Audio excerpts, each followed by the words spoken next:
தேடுகிறவர்கள். சங்கீதம் 34 அதிகாரம் 10வது வசனத்தை வாசிக்கணும். சிங்கக்குட்டிகள் தாழ்ச்சி அடைந்து பட்டியலாக இருந்தார்கள். கர்த்தரை தேடுகிறவர்களுக்கோ ஒரு நன்மையை குறிக்கும். சிங்கக்குட்டிகள் தாழ்ச்சி அடைந்து பட்டினியா இருந்தாலும் கர்த்தரை தேடுகிறவர்களுக்கு ஒரு நன்மையும் குறிப்பிடவில்லை. 34:10 வேதம் அழகாய் சொல்லுகிறது, கர்த்தரை தேடுகிறவர்களுக்கு ஒரு நன்மையும் குறைபடுவதில்லை. நம்முடைய வாழ்க்கையில் அநேக குறைகள் இருக்கிறது. மனிதன் என்று சொல்லும் போது குறைவுள்ளவன் தான். கர்த்தர் மாத்திரம்தான் நிறைவானவராய் இருக்கிறார். மனிதனுடைய வாழ்க்கையில் அவன் குறைவுகளை நிறைவாக்குற தேவனாய் கடந்து வந்து அவனுடைய தனிப்பட்ட வாழ்க்கையிலும் சரி, அவனுடைய குடும்பத்தின் வாழ்க்கையிலும் சரி, எந்த இடத்துல வேலை ஸ்தலத்திலும் சரி, படிக்கிற இடத்திலும் சரி, அவன் என்ன பண்றான்? நிறைவாய் மாற்றுகிற தேவனாய் இருக்கிற. ஏன்னா நம்முடைய தகப்பன் நீங்களும் நானும் ஆராதிக்கிற தேவன் அவர் நிறைவுள்ளவராய் இருக்கிறார். நம்முடைய வாழ்க்கையில குறைவாய் காணப்படுகிற குறைகளை நீக்கி போட்டு அவருடைய நிறைவை தருகிற தேவனாய் இருக்கிறார். வேதம் சொல்லுகிறதுங்க, அவருடைய நுகத்தை, நம்முடைய நுகத்தை அவர் ஏற்றுக்கொண்டு அவருடைய நுகத்தை நம்ம மேல் வைக்கிறார். அவர் நுகம் எப்படியாப்பட்டதா இருக்கிறது என்றால் லகுவாய் இருக்கிறது. உங்களுடைய குறைகளெல்லாம் அவர் ஏற்றுக்கொண்டு அவருடைய நிறைவை உங்களுக்கு தந்து உங்களை ஆசீர்வதிக்கிற தேவனை தான் நம்ம ஆராதித்துக் கொண்டு இருக்கோம். இன்றைக்கு நம்ம யாரை தேடிக்கொண்டு இருக்கிறோம்? இந்த நிறைவாய் நடத்துகிற தகப்பன், உங்களுடைய குறைகளை மாற்றுகிற தேவனை தேடி நம்ம வாழ்ந்து கொண்டு இருக்கிறோமா? இல்ல உங்கள் குறைவிலே உங்களை அமுத்து நினைக்கிற சூழ்நிலை தேடிக்கொண்டு இருக்கிறோமா? இன்றைக்கு நம்ம யாரை தேடிக்கொண்டு இருக்கிறோம்? இந்த உலகத்திலே காணப்படுகிறதெல்லாம் குறை உள்ளவர்கள் தான். ஏன்னாக்கா கர்த்தரை விட்டு விலகி போனாலே அந்த பாத்திரம் குறைவுள்ளதாய் மாறுகிறது. ஒரு குழவன் களிமண் எடுத்து அதை உருவாக்கும் போது அதனால் அந்த பாத்திரம் அவன் உருவாக்கத்தான் அந்த நிறைவாய் மாறுகிறது. அந்த பாத்திரம் உருவாக்கப்படுகிறது காரணம் யார் சொல்லுங்க? அது நிறைவாய் மாறுறதுக்கு யார் காரணம்? குழவன் தான் காரணம். ஒருவேளை அந்த மண் அந்த குழவனுக்கு இடம் கொடுக்கவில்லைனா, அந்த குழவனை கலத்துக்கு அது வரவில்லைனாக்கா அந்த பாத்திரம் உருவாக்கப்படாது. அது குறைவுள்ளதா இருக்கும். அந்த மண்ணை யாரும் அசட்டை பண்ண மாட்டாங்க. அந்த மண்ணை யாரும் கண்டுக்கவே மாட்டாங்க. ஆனா அந்த குழவன் கையில் அது வரும்போது அது உருவாக்கப்படும் போது அநேகர் நாள் அந்த பாத்திரம் கனமுள்ள ஒரு பாத்திரமா இருக்கும். அது வீதியில கிடந்த மண் குழவன் கையில் வரும்போது அது உருவாக்கப்பட்டு அது நிறைவாய் மாறும்போது அது எங்க இருக்குமா? ஒரு வீட்டுக்குள்ள அதை எடுத்து அது என்ன பண்றதுன்னா அது ஒரு மகிமையான ஒரு இடத்துல வைக்கப்பட்டு அதை அலங்கரிக்கிற ஒரு பாத்திரமாய் மாற்றுகிற தேவன் தான் நம்முடைய தேவன். அப்ப குழவன் தான் நம்முடைய தேவனாய் இருக்கிறார். இந்த மண்ணை நம்ம யாருக்கும் பிரயோஜனங்களாக இருக்கலாம், நம்மளுக்கு குறைவுதான் இருக்கிறது. நம்ம எப்போ தேவன் கை நம்ம கொடுக்கிறோமோ அப்பதான் இந்த பாத்திரம் நிறைவாய் மாறுகிறது. சிங்கக்குட்டிகள் தாழ்ச்சி அடைந்த பட்டினியா இருந்தாலும் கர்த்தரை தேடுகிறவர்களுக்கு ஒரு நன்மையும் குறைபடாது. அந்த மண் எப்படியா வீதியில மிதிக்கப்பட்டவனா, தள்ளப்பட்டவனா, அது புறக்கணிக்கப்பட்டா இருந்த மண் எப்போது அந்த புழுவன் கையில வருகிறதோ அந்த பாத்திரம் நிறைவாய் மாறுகிறது. மாத்திரம் அல்ல, அந்த பாத்திரம் அழகுள்ள பாத்திரமாய் மாறுகிறது. அதை பார்க்கிறவர்களும் ஆச்சரியப்படுகிற அளவுக்கு அதுக்கு ஒரு மேன்மை வருகிறது. அது யாரால் வருகிறது என்று சொன்னால் உருவாக்கப்படுகிற குழுவனால் வருகிறது.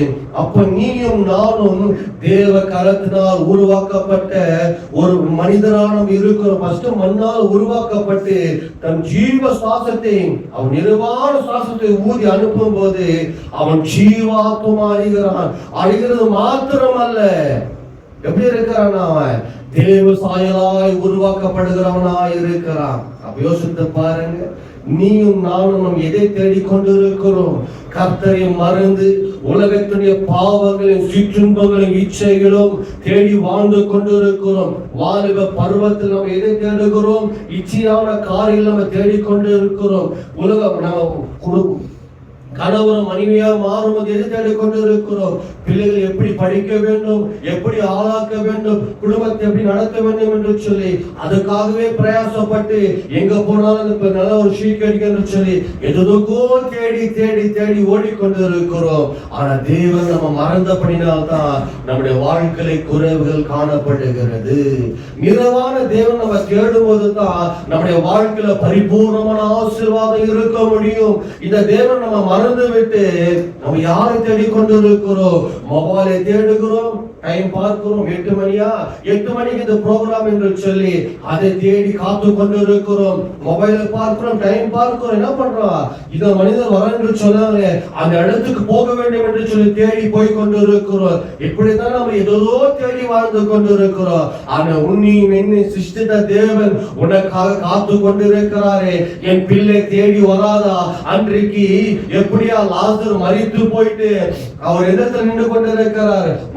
மரியாதை சந்திக்கிற இடத்துல காத்து கொண்டு இருக்கிறார்.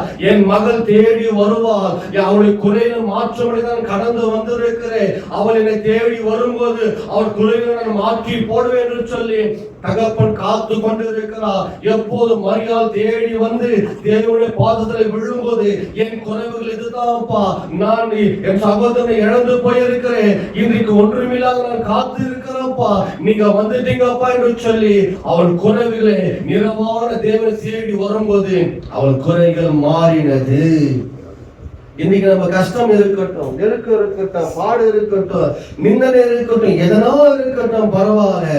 ஆனா நம்ம கர்த்தரை தேடுகிறோமா? நம்ம கர்த்தரை தேடுகிறோமா? அதுதான் ஏசப்பா சொல்லுகிறார். மத்திய சுவிசேஷம் புஸ்தகம் 6ஆம் அதிகாரத்தை எடுத்து சொல்லலாம். நம்ம எதை தேடிக்கொண்டு இருக்கிறோம்? எதை நம்ம தேடி நம்ம வாழ்ந்து கொண்டு யோசித்து கர்த்தரை சொல்லுகிறார். 31 வாசிக்கலாம். ஆகியால் எண்ணத்தை உண்போம். மத்தேயு 6:31. ஆகியால் எண்ணத்தை உண்போம், எண்ணத்தை கொடுப்போம் என்று கவலைப்படுகிறீர்கள். இவைகள் எல்லாம் அஞ்ஞானிகள் தேடி நாடுகிறார்கள். இவர்கள் யார் தேடி நாடுகிறாங்களா? அஞ்ஞானிகள் தேடி நாடிக்கொண்டிருக்கிறார்களே. அஞ்ஞானி தான் தேடி நாடிக்கொண்டிருக்கிறார்கள். அது மேல இருக்கிற வசனத்தை பாருங்க. 25 வாசிங்க. 25 வாசிங்க. ஆகையால் எண்ணத்தை உண்போம்,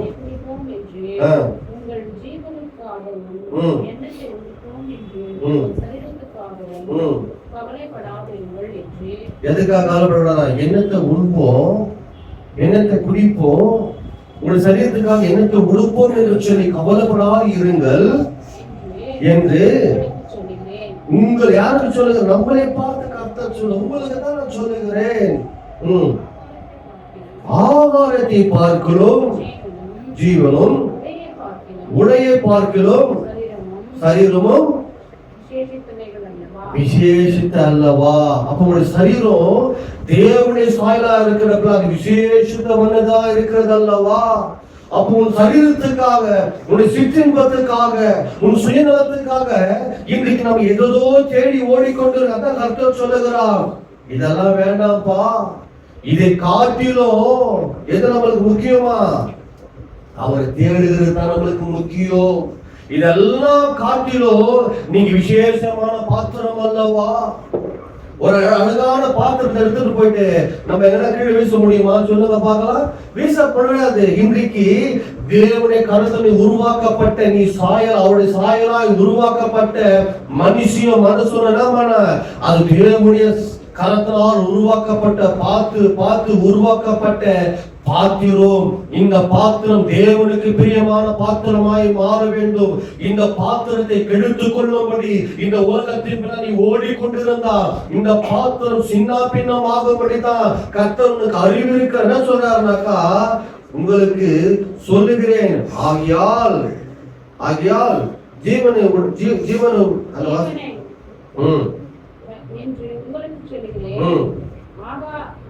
ஆகாரத்தை பார்க்கிறோம் ஆகாரத்தை பார்க்கலும் ஜீவனும்.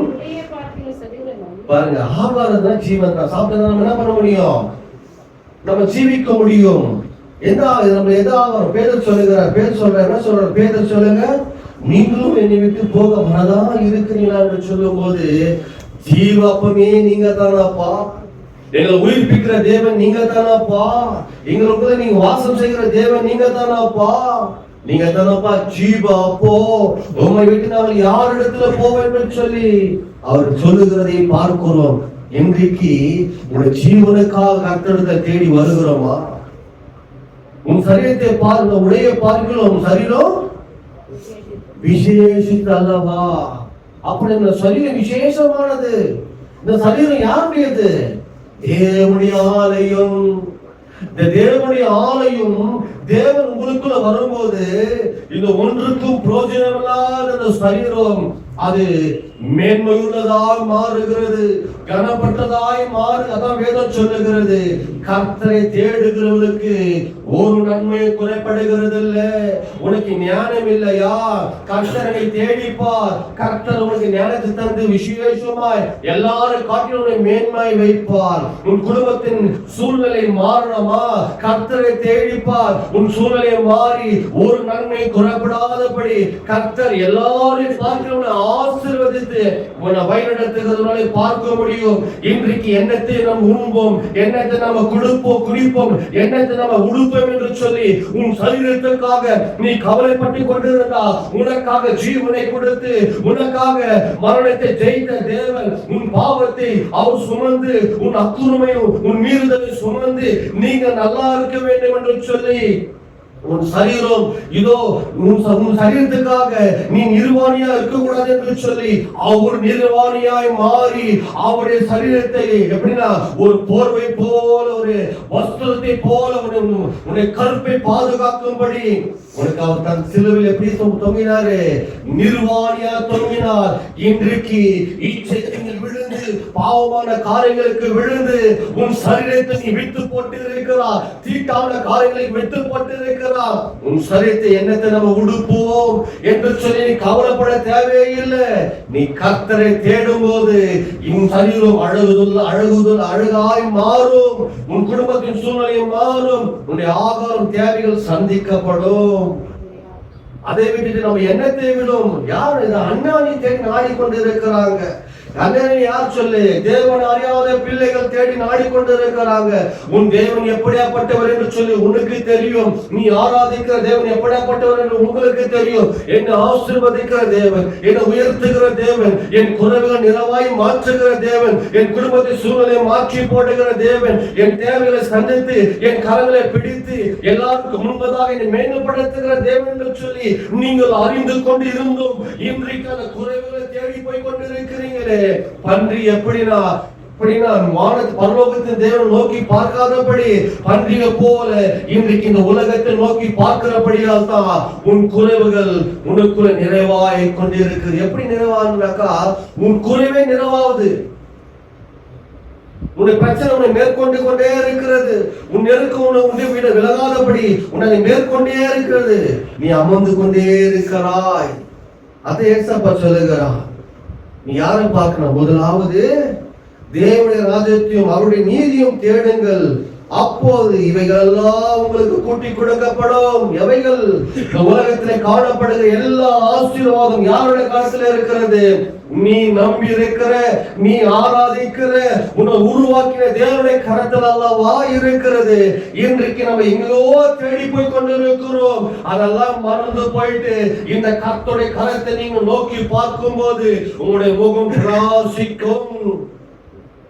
தன்னுடைய தாவீது அப்பப்போ சொல்லுகிறது, தாவீது ராஜா தன் மனைவிகள் ஆடு மாடுக கூடுகிற அவருடைய எல்லா ஆஸ்திகளும் மனைவிகளும் என்ன பண்ண கூட்டு கொண்டு போயிட்டாங்க. எதிரிகள் கூடுகிற நபர்களை எழும்பி தாவீது அடிக்கு கல் எடுத்து கொண்டாங்க. தாவீதோ தேவனுடைய சமூகத்தை தேட அவன் எத்தனை கொண்டான். தேவ சமூகத்தில் விழும்படி தேட எத்தனை கொண்டு தேவ சமூகத்தில் விழுந்து ஜெபம் பண்ணுகிறார். இந்த தண்டனை பின்தொடர்பாய் என்று கேட்கும் போது கர்த்தர் சொல்லுகிறார், நீ பின் தொடரு, ஒரே ஒரு குண்டு மணி கூட நீ இழந்து போக மாட்டாய், எல்லாவற்றையும் நான் உனக்கு திருப்பி தருவேன் என்று சொல்லி கர்த்தருடைய வாக்குத்தத்தம் கடந்து வரும்போது அந்த வாக்குத்தத்தத்தை பிடித்து அவன் குறைவில் பலவீனத்தில் எழுந்து அந்த கர்த்தருடைய வார்த்தையை பிடித்து நடக்கும் போது எல்லாவற்றையும் திருப்பி கொண்டான். கர்த்தருடைய நாமத்துக்கு மகிமையா அவன் கர்த்தரை தேடினபடியா, கர்த்தருடைய சித்தத்துக்கு வாழ ஒப்பு கொடுத்தபடியா அவன் குறைவுகள் நிறைவாகி மாறினது. நம்ம எல்லாம் குறைவுள்ளவர் தான், தேவன் ஒன்றுதான் நிறைவுள்ளவர். நான் சொல்றது நல்லா புரிஞ்சுங்க. நம்ம பாவத்தில் விழுந்திருக்கிறோம் என்று சொன்னா அந்த குறைவுகளை நிறைவாக்கத்தான் கர்த்தர் கடந்து வருகிறார். நீ கர்த்தரை தேடும் போதுதான் அது நிறைவா உங்களுக்குள்ள மாறுகிறது. இன்னைக்கு யோசித்து பாருங்க, சிங்கக்குட்டிகள் தாழ்ச்சி அடைந்து பட்டினியா இருந்தாலும் சிங்கம் சும்மா இருக்குதுங்களா? தன் பிள்ளைகளுக்காக இறையை தேடிக்கொண்டே இருக்கிறது. எங்க எனக்கு இறை கிடைக்கும் என்று சொல்லி அது விடாமுழுசா தேடிக்கொண்டே இருக்கிறது. சிங்கக்குட்டி எங்க பண்ணுகிறது? தன்னுடைய தன்னுடைய தகப்பனுக்காக காத்து கொண்டு இருக்கிறது. என் தகப்பன் எனக்காக இறையை கொண்டு வருவார் என்று சொல்லி காத்து கொண்டு இருக்கிறது. ஆனா சிங்கம் தான் தேடி வேட்டி ஆடி தன் பிள்ளைகளுக்காக கொண்டு வந்து சேர்க்கிறது. அது பட்டினியாக கிடந்தாலும் பரவாயில்ல, நீ என் சமூகத்தில் காத்து கொண்டு இருக்கும் போது இல்லாதவர்கள் இருக்க அழைக்கிற தேவன் உனக்காக யாவும் செய்து முடிக்கும்படி நான் கடந்து வந்து உன் சூழ்நிலையை மாற்றி போட்டு உன் கடன் பிரச்சனை, உன் கண்ணீர், உன் வேதனை எல்லாவற்றையும் துடைத்து போட்டு உன் குறைவை நிறைவாக்கி நான் நடத்துகிற தேவனாய் இருக்கிறேன். வேதம் அத்தனை சொல்லுங்க. யோசித்து பாருங்க, இந்த சிங்கம் அந்த குட்டி காத்து கொண்டே இருக்கிறது. என் தகப்பன் எனக்கு ஆகாரத்தை கொண்டு வருவான் என்னுடைய சரீரத்துக்கு. அப்போ முதலாவது தேவனுடைய ராஜ்யத்தை நீங்க தேடும் போது இந்த ஆகாரம் பாதப்படி வந்து விழும். இந்த முதலாவது தேவனுடைய ராஜ்யத்தை தேடும் போது உன் ஆசீர்வாதம் உன்னை தேடி வரும், நன்மைகள் உன்னை தேடி வரும். நெருக்கங்கள் எல்லாம் மாறிடுங்க. நம்ம யாரை தேடி கொண்டு இருக்கிறோம் சொல்லுங்க? மொபைல் ரீல்ஸ் பார்க்க தேடி கொண்டு இருக்கிறோம். இந்த டைம் வந்து 8 மணி ஆச்சு, இந்த சீரியலை பார்க்க தேடுறோம், சினிமா பார்க்க தேடுறோம், கர்த்தரை பார்க்க மறந்து போயிட்டோமே. 8 மணிக்கு சுபம் என்று சொல்லும் போது அது 8 மணிக்கா நம்ம காத்து கொண்டு இருக்கிறோமா? இன்றைக்கு கர்த்தரனோடு என்ன பேச போகிறார்? சண்டே ஆராதனைக்கு வருகிறோமே, இன்றைக்கு கர்த்தரனோடு பேச போகிறாரு. நாளைக்கு சண்டேக்கு சாட்டர்டே நம்ம ஆயத்தம் ஆயிடணும், ப்ராப்பர் ஆயிடணும். தேவ சமூகத்துல காத்திருக்க முதலாவது தேவன் ராஜ்யத்தை தேட நம்ம ப்ராப்பர் ஆயிடணும்.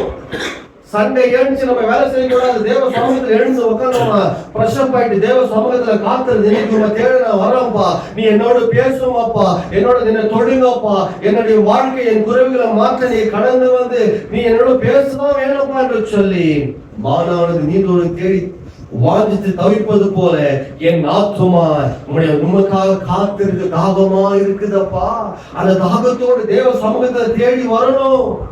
கர்த்தரோடு பேசுவார் என்று சொல்லி ஒவ்வொரு நாளும், ஒவ்வொரு நிமிடமும், ஒவ்வொரு வாரமும் கர்த்தரோடு பேசிதான் இருக்கிறார். இன்னும் நம்மளுக்குள்ள மாற்றம் வரல. இதே ஒரு உலகத்தோட மனுஷன் சொல்லும் போது நம்ம அதை மாற்றிக் கொள்ளுகிறோம்.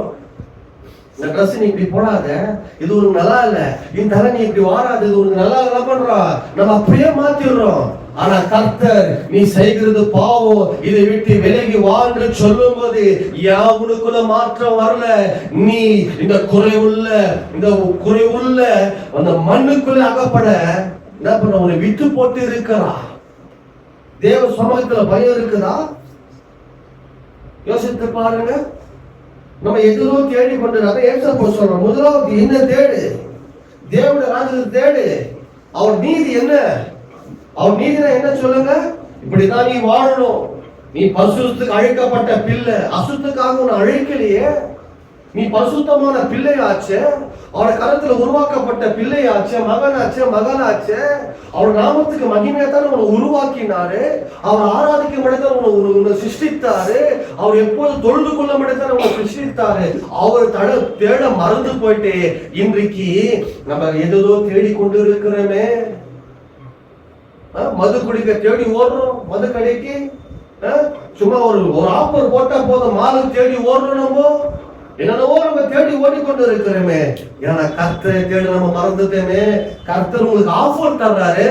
அவர் தேடும் போது இதெல்லாம் உங்களுக்கு தந்துடும் சொல்றாரு. ஏசப்பா இதுதான் உங்களுடைய ஆஃபர். இன்றைக்கு ஏதோ ஒரு ட்ரெஸ் பாருங்க, அங்க போனா ஒண்ணு வாங்க ஃப்ரீக்கு ஓடலாம் சொல்லி டைம் பார்க்காத ஓடுறோம். அப்ப மட்டும் டயர்ட் இருக்கிறது இல்லையா? அப்ப மட்டும் உங்களுக்கு சுஸ்தாவது இல்லையா? தேவ சமூகத்தில் உங்களை காத்திருக்க முடியுது இல்லையா? ஜோப் பண்ணும்போது டயர்ட் ஆயிடுது, பைபிள் வாசிக்கும் போது டயர்ட் ஆயிடுது. ஆனா ஒரு ஆப்போனன்ட் சொல்லும் போது ஏன் உங்களுக்கு டயர்ட் ஆகுறதுல? ஒரு ட்ரெஸ் வாங்குறதுக்கு என்ன பண்றோம் சொல்லுங்க? அந்த பில்டிங்கே நம்ம சுத்தி பார்த்துடுறோம். ஒரு ட்ரெஸ் ஏன்னா 100 ரூபாய் ட்ரெஸ், 1000 ரூபாய் ட்ரெஸ், 1000 ரூபாய்க்கு ஒன்று வாங்கினா ஒன் ஃப்ரீ ஒரு தானே. ஆனா கர்த்தர் சொல்றார், முதலாவது தேவனுடைய ராஜ்யத்தையும் அவருடைய நீதியையும் தேடுங்கள், அப்போது இவைகளெல்லாம் உங்களை கூட்டிக் கொடுக்கப்படும். எவைகளெல்லாம்? இந்த உலகத்தில் இருக்கிற ஆசீர்வாதம் எல்லாம் உங்களுக்கு கூட்டிக் கொடுக்கப்படும். இன்றைக்கு ஒரு ஐஸ்வர்யனை பார்க்கிறோமே, அவன் ஆடம்பரமா இருக்கிறானே, கார் வசதியோடு இருக்கிறான், அவனுக்கு ஒரு குறைவு இல்லாதபடி எல்லாம் இருக்கிறானே, நான் மட்டும் ஏன் அந்த கஷ்டத்துல இருக்கிறேன்? ஒரு கேள்வி வருத்தானே. எதுக்கு இன்னும் நம்ம ஆசீர்வதிக்கப்படல? எதுக்கு நமக்கு எல்லாம் கூட்டி கொடுக்கப்படல? இந்த ஆஃபரை தேடி நம்ம ஓடி நிற்கிறனால தான் நம்ம சத்துரு பாருங்க. இந்த பிசினஸ் பண்ற தந்திரமானவன் தானே, அது 1000 ரூபாய் ட்ரெஸ் தான் இருக்கும், 500 ரூபாய் ட்ரெஸ் தான் இருக்கும். அது சேல் ஆக என்ன பண்றாங்க, அப்படி ஒரு ஆஃபர் போட்டுறான். 1000 ரூபாய்க்கு ஒரு ட்ரெஸ் வாங்கினா ஒரு ட்ரெஸ் ஃப்ரீ. அவங்க லாபம். நம்ம தான் ஏமாந்து என்ன பண்றோம் சொல்லுங்க? அதை போய் வாங்கிடுறோம். இப்ப இந்த மாற்றம் போட்டாச்சு அதை என்ன பண்றான், நீ 250 ரூபாய்க்கு வாங்க, உனக்கு 50 ரூபாய் இலவசம் அப்படின்னு என்ன பண்ற? ஜனங்க ஓடுறோம் 50 ரூபாய்க்கு ஓடுறோம். யாருக்கு லாபம்? அது சத்துருவுக்கு லாபம். உன் சரீரத்தை நீ இழந்து போய் கொண்டு இருக்கிறார். தேவன் உன்னை தன் ஜீவனை கொடுத்து இந்த பாவத்தோடு தூக்கி எடுத்தார் அல்லவா? இன்றைக்கு இந்த பாவத்துல நீ விழுந்து கிடக்க சத்துருவான உனக்கு ஆஃபர் கொடுத்து கொண்டு இருக்கிறான். எங்க போற சொல்லுங்க ஆஃபர்? இது நரகத்துக்கு போறதுக்கு ஆஃபர், பரலோகத்துக்கு ஆஃபர். இழந்து போய் கொண்டு இருக்கிறீங்க, நரகத்துக்கு போய் கொண்டு இருக்குதான் உங்களுக்கு ஆஃபர்.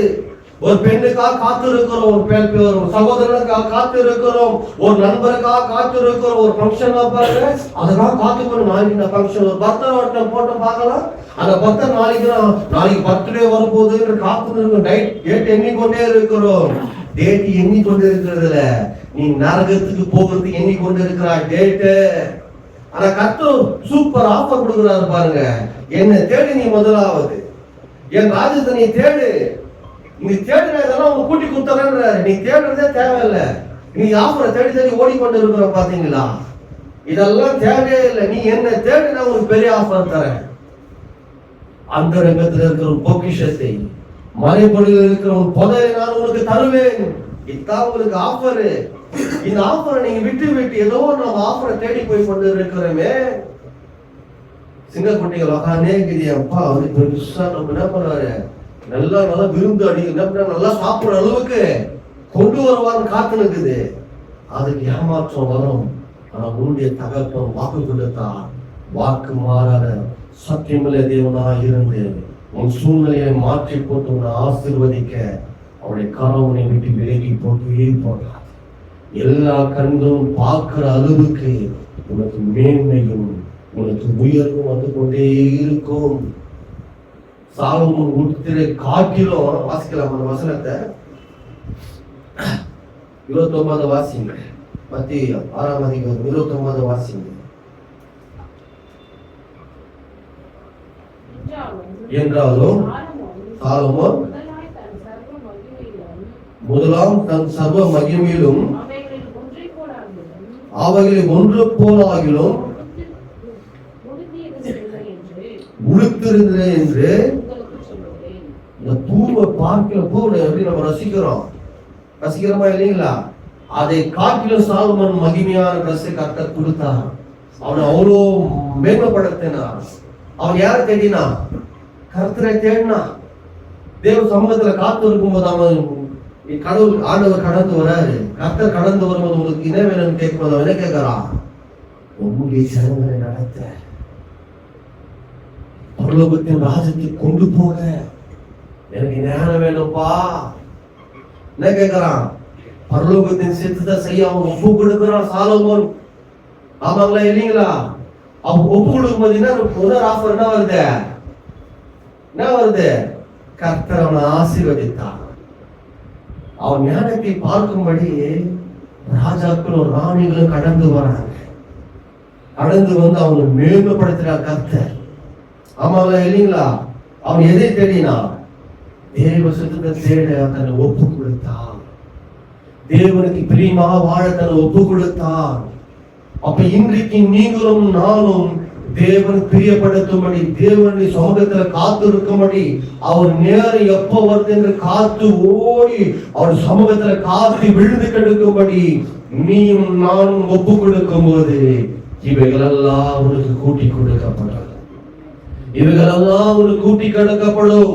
உன் கரம் அப்பத்துக்கு இறந்து தெரியாது. அப்போன்னு சொல்றோம். அப்போன்றது ஆசீர்வதிக்கப்பட்டு இருக்குன்னு நம்மளுக்கு. இன்னைக்கு நம்ம ஊர்ல சாப்பாடு சாப்பிடுறேன் சந்தோஷமா இருக்கிறீங்களா? பிரச்சனை எல்லாம் போறது சந்தோஷமா இருக்கிறோமா?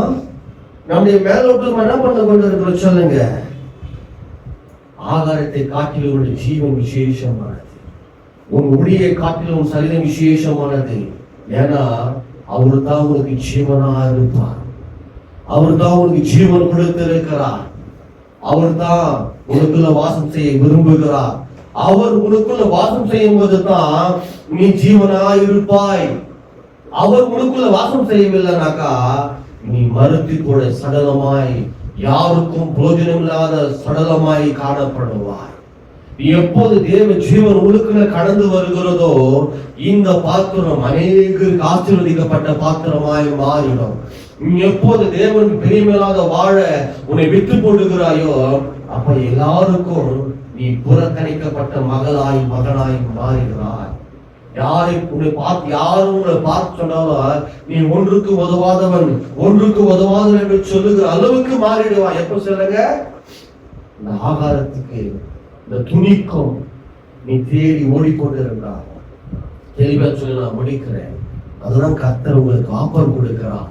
நீ தேவ சமூகத்தை நீ தேடி வரும்போது, கர்த்தரை தேடி வரும்போது உங்களுடைய வாழ்க்கையில ஒரு நன்மையும் குறைபடாது. உன் குறைகளை மாற்றி போடுவதை தான் கர்த்தர் உன்னோடு பேசிக் கொண்டிருக்கிறார். இன்றைக்கு துக்கத்தில் நிறைந்திருக்கிறாயா? இல்லை கடன் இருக்கும் உன்னை அமைத்துக் கொண்டே இருக்கிறதா? உன்னுடைய கையின் பிரயாசம் ஆசீர்வதிக்கப்பட முடியலையா? பத்தல் பையில போடப்பட்டது போல இருக்கிறதா? தேவன் முதலாவது தேட உன்னை ஒப்புக்கொடு. ராஜ்யத்தை தேட ஒப்புக்கொடு. தேவ சுத்தத்துக்கு தேட உன்னை ஒப்புக்கொடு. சாலமோன் தன்னுடைய ஜனங்களை தேவனுக்கு முன்பதாக நடத்த ஒப்பு கொடுக்கும் போது ஆஃபர் கொடுத்தார். அவனை ஆசீர்வதிப்பான். அவனை போல ஒரு உடுத்துற ட்ரெஸ் அப்படியே அவனை அலங்கரித்து எல்லாரும் கண்கள் ஆச்சரியப்படுகிற அளவுக்கு அவனை மேம்படுத்தி உயர்த்தின தேவன் உங்களை உயர்த்த மாட்டாரா? அது நிச்சயம் அல்லவா? தேவனுடைய ராஜ்யத்தை நீதியும் தேடலாம். அப்போ இதெல்லாம் உங்களுக்கு இலவசமாக கூட்டி கொடுக்கப்படும். டைமை வீணா செலவு செய்யாதீங்க. கர்த்தரை தேட ஒப்பு கொடுங்க. கர்த்தரை நாட ஒப்பு கொடுங்க. நெருக்கமும் நிந்தனைகள் மாறும். பரலோகத்தின் தகப்பனையும் நன்றியோடு துதிக்கிறோம். மக்கள் சொல்கிறோம் தேடிகளை ஒப்பு கொடுக்கிறோம். ஒரு காதில வாங்கி மறு காதில் நாங்கள் விட்டு விடாதபடி மனசுதை செய்ய தரமட்டமாய் தாழ்த்துங்க. நீங்க பொருட்படுத்திக்கொள்ள எல்லா துதி கன மகிமை ஒருவருக்கு ரட்சகத்தை பரிசுத்தமாக